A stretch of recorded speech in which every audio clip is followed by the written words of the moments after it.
मित्रों, वेदों के मंत्रों का सही और सटीक अर्थ जानने के लिए हमारे YouTube चैनल को लाइक और सब्सक्राइब जरूर करें। अगर आपको कोई भी प्रश्न पूछना हो तो नीचे कमेंट बॉक्स पे जाके आप अपना प्रश्न भी पूछ सकते हैं। आपके प्रश्नों का उत्तर जरूर दिया जाएगा। हमने डिस्क्रिप्शन में अपनी वेबसाइट भी दे दी हुई है, तो वेबसाइट में जाके सभी पुस्तकों की सूची भी देख सकते हैं। वहाँ पे ज़्यादा जानकारी आपको मिल जाएगी वेदों की। और अगर आपको कोई भी शंका या समाधान हो तो कमेंट बॉक्स में जरूर बताएं और हमारे वीडियो को ज़्यादा से ज़्यादा शेयर करें। धन्यवाद।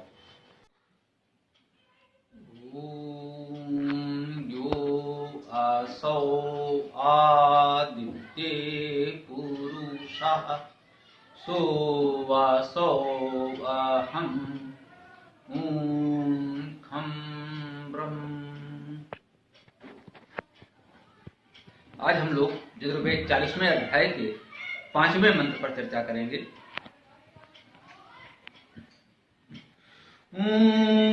तत् एजति तत् न एजति तत् दूरे तत् उ अन्तिके तत् यन्तः अस्य सर्वस्य तत् उ सर्वस्य अस्य बाह्यतः। वह सचल रहे है अचल वही, वह दूर रहे है निकट वही, सबके भीतर वह स्वामी है, सबके बाहर भी सदा वही। इस मंत्र की भाषा बहुत सरल है, भाव समझना होगा। तत् एजति, वह चलता है, इजगतो धातु है तो एजति चलता है। तत् एजति, वह चलता है। तत् न एजति, वह नहीं चलता है। तत् दूरे, वह दूर है। तत् उ अंत के, वह ही अंत के माने निकट है। वो माने ही, वह ही निकट भी है। तत् अंतः अस्य सर्वस्य, तत् माने वह, अंतः माने भीतर अंदर, अस्य माने इसका, सर्वस्व माने सबका। वह इस सबके अंतर है, अंदर है, भीतर है। तत् उ सर्वस्य अस्य बाह्यता, वह ही सर्वस्व सबके इसके बाह्यता बाहर से भी है। जैसा कि हम लोगों ने पिछले मंत्र की चर्चा में देखा था कि यहां पर आत्म तत्व के स्वरूप का वर्णन किया जा रहा है। सुंदर काव्यात्मक वर्णन है। हम इसमें काव्य सौंदर्य का आनंद भी ले सकते हैं, क्योंकि सामान्यतः हम लोग कहते हैं कि वह परमात्मा, आत्म तत्व, प्राचेतन सत्ता जो भी है अवर्णीय है, अर्थात हमारी जितनी सामर्थ्य है हम उसके संपूर्ण सत्य स्वरूप का वर्णन पूर्णतः नहीं कर पाते हैं। इस दृष्टि से हम कहते हैं वो हमारे लिए अवर्णनीय है, वर्णन से परे है। परंतु जो कुछ हमारे समझ में आता है, कुछ अपने शब्दों में उसके स्वरूप को व्यक्त करने का प्रयास करते हैं।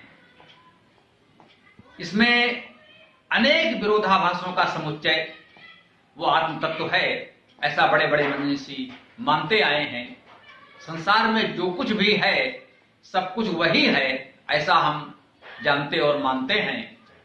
तो यह दृश्य जगत नाना रूपमयी है, विविधता से भरा हुआ है, और यह सब कुछ जब वही है तो ये विविधता, ये विरोधाभास, ये उसके विभिन्न स्वरूप, सब कुछ उसमें कहीं ना कहीं अंतर्निहित हैं, तभी वो इस दृश्य जगत में व्यक्त हो पाते हैं।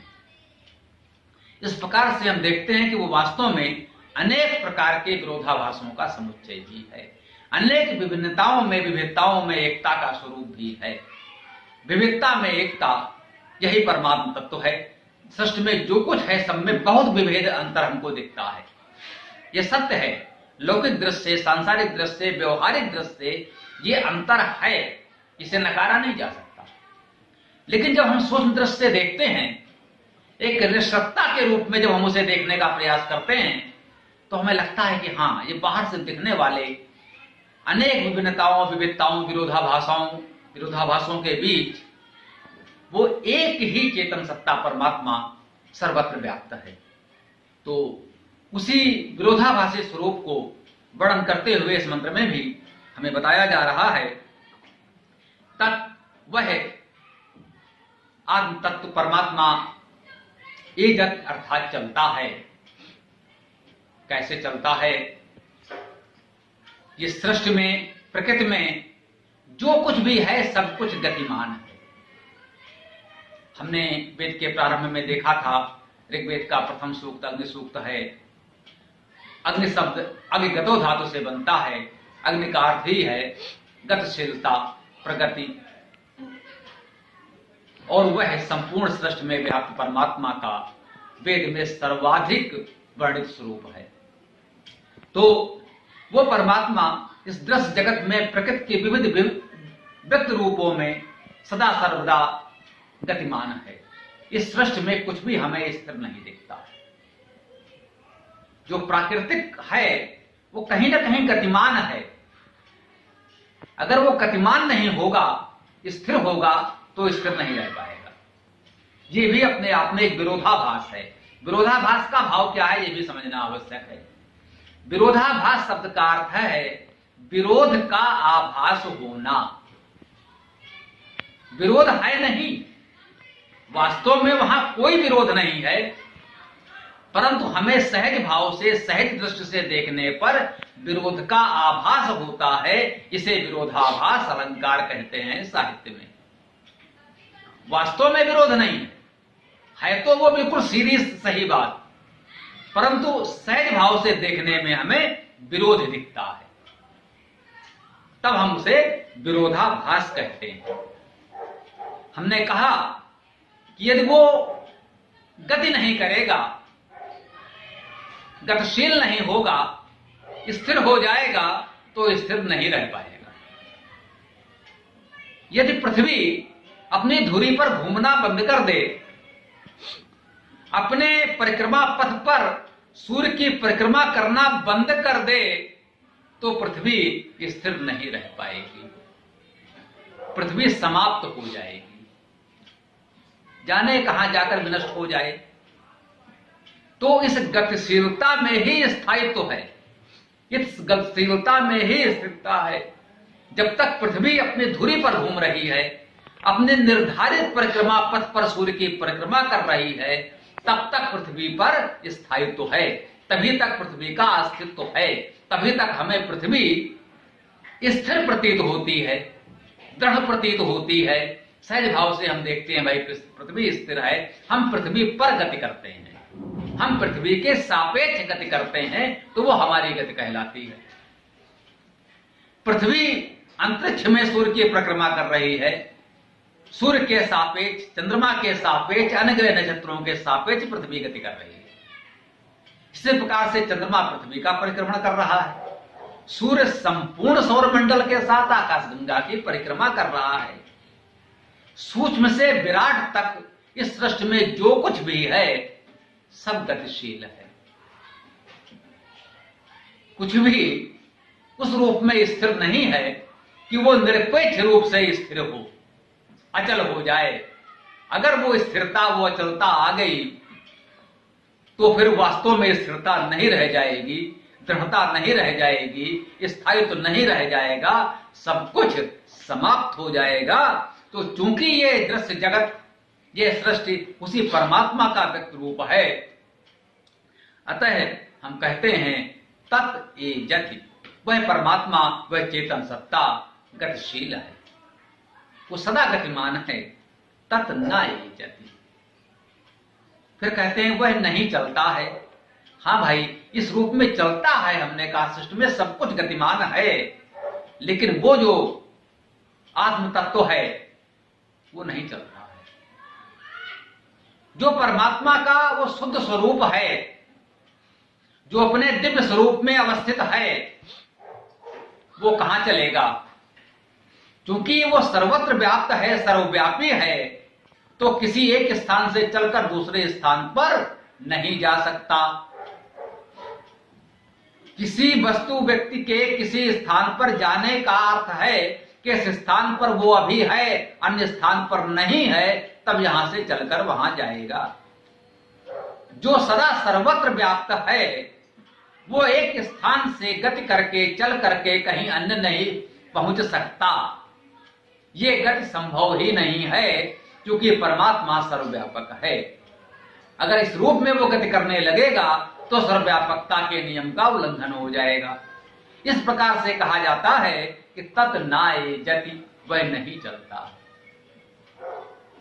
इस दृश्य जगत सृष्टि के रूप में सदैव गतिमान है। सृष्टि में सब कुछ गतिशील है, वो परमात्मा का ही स्वरूप है, इसलिए वो गतिमान है, चलता है। शुद्ध स्वरूप में उसके जो हम पूर्ण स्वरूप को समझना चाहें तो सर्वव्यापी होने के कारण वह नहीं चल सकता, इसलिए कहा तत् न एजति, वह नहीं चलता है। तो सहज भाव से हम कह सकते हैं ये तो विरोधाभास है कि एक बार हम कह रहे हैं वो चलता है, फिर हम कहते हैं वह नहीं चलता है। दोनों ही बातें सत्य हैं, इसमें कोई विरोध नहीं है। हमने समझा किस प्रकार से दोनों ही बातें सत्य हैं। वो सृष्टि के रूप में, सृष्टि के पिंडों के रूप में तो गतिमान है, परंतु विशुद्ध स्वरूप में वो गति नहीं कर सकता है, क्योंकि वो सर्वव्यापी है। अब देखिए आगे हमें बता रहे हैं तत् दूरे तत् उअंतिके, वह दूर है। हाँ भाई, वह बहुत दूर है। हमारी अपनी सीमाएं हैं। दृष्टि की सीमा है, श्रवण की सीमा है, विचार की सीमा है। हम जितना देख सकते हैं, जितना सुन सकते हैं, जितना समझ सकते हैं, वो परमात्मा उससे तो बहुत दूर है। वो अनंत है, असीम है। वो हमारी दृष्टि की, श्रवण शक्ति की, विचार शक्ति की सीमा में नहीं आ पाता। इस प्रकार हम कहते हैं कि वो परमात्मा हमसे बहुत बहुत बहुत दूर है। परंतु तत्काल वेद हमें आश्वासन देता है तत् उअंतिके, वह ही निकट भी है। इस दृष्टि से इतना दूर प्रतीत होता है, वो हमारे बहुत ही निकट भी है। वो निकट कैसे है भाई? वो सदा सर्वत्र व्याप्त है। हम आप जड़ चेतन सृष्टि जो कुछ भी है सब उसी का व्यक्त स्वरूप है, तो फिर उसके दूर होने का प्रश्न कहां? वो तो बहुत निकट है। तो एक दृष्टि से तो वो बहुत दूर है, हम उसे नहीं पा सकते, नहीं देख सकते, नहीं समझ सकते। दूसरे रूप में वो अत्यंत निकट है। तो दो दृष्टिकोण हैं। एक व्यवहारिक सांसारिक लौकिक दृष्टिकोण है, जो हमें लगता है कि वो बहुत दूर है। हाँ, ये भी सत्य है। परंतु जब हम पारमार्थिक दृष्टिकोण से देखते हैं, ऋष दृष्टि से देखते हैं, उस परम सत्य को अनुभव करते हैं, तब हम पाते हैं वो बिल्कुल दूर नहीं है।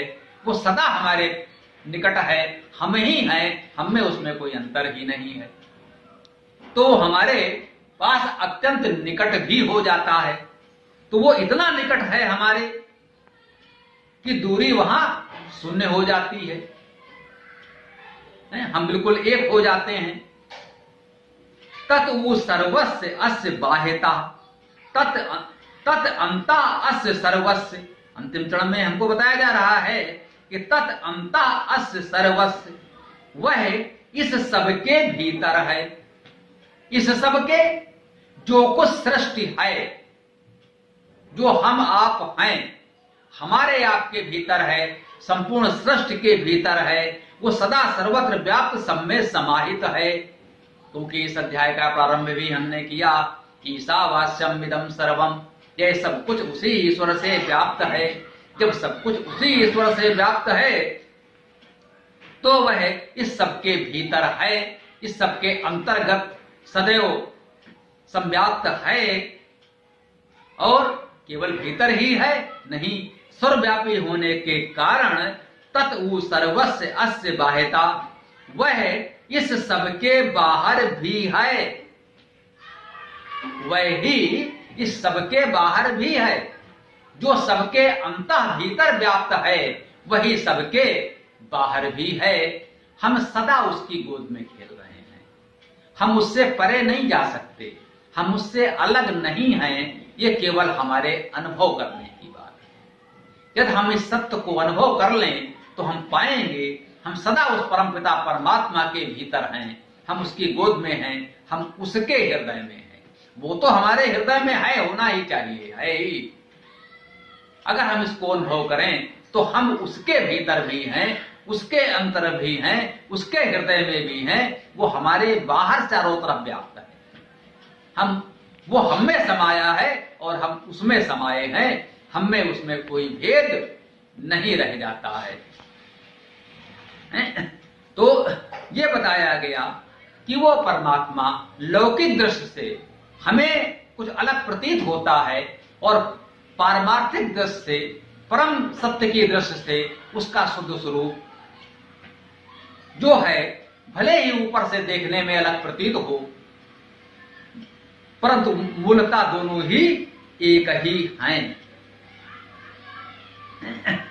वो हमारे भीतर है, बाहर है, सर्व रूप में व्याप्त है। इस विरोधाभास को आइए थोड़ा सा हल्के से एक आधुनिक कवि की पंक्ति से देखते हैं। एक कवि ने लिखा,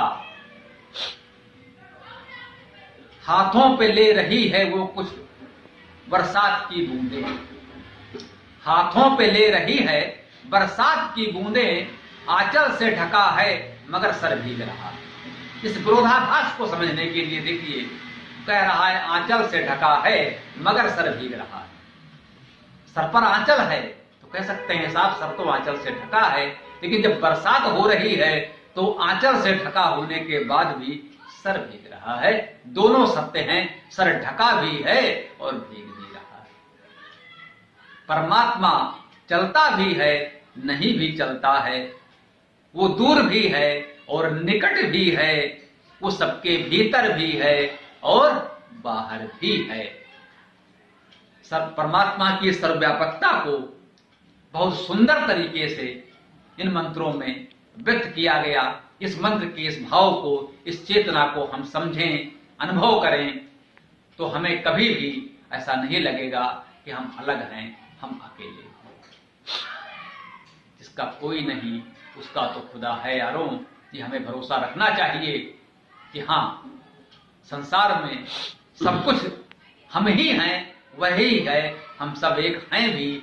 लेकिन यदि लौकिक दृष्टि से कभी ऐसा अनुभव ना भी हो तो ये माने पारमार्थिक दृष्टि से हम उस परमात्मा से जब एकाकार हो जाते हैं तो वो तो हमारा है ही। जो कुछ होना है, जो कुछ करना है, वो तो करेगा ही, वो तो सदा सर्वसमर्थ है ही।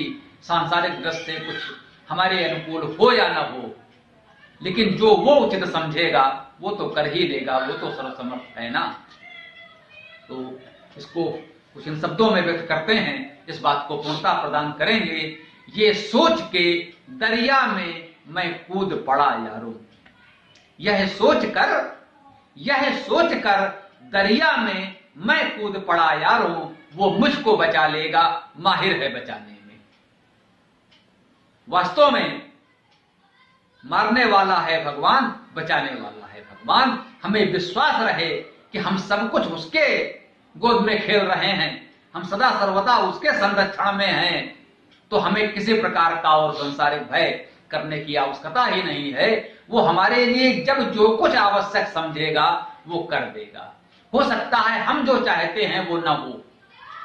कभी कभी बच्चा नहीं समझता है कि हमें क्या चाहिए, कोई बस उसके लिए हानिकारक हो सकती है लेकिन बच्चा मांगता है। लेकिन माता पिता समझते हैं कि इसकी आवश्यकता क्या है। हम विश्वास रखना चाहिए हमारे लिए जो कुछ उचित होगा, जो आवश्यक होगा, जो परमात्मा समझेगा वो कर देगा, किसी माध्यम से कर देगा। हमारे लिए उसे जो कुछ करना है उसका माध्यम बनने का सौभाग्य वो किसी को प्रदान करे, ये उसकी इच्छा है। कौन सुपात्र है, कौन इस योग्य है जिसको वो माध्यम बनाए हमारे लिए कुछ अच्छा करने के लिए। ये सौभाग्य उन्हें प्राप्त करने दो, ये निर्णय परमात्मा को करने दो। हमें कर्तव्य भाव से अपना कर्तव्य करते चलना है। तेन त्यक्तेन भुंजीथा के सिद्धांत को अपनाए रखना है कि हमें कर्तव्य कर्म करना है। और कोई चिंता हमें नहीं करनी है, वो चिंता परमात्मा पर छोड़ दीजिए।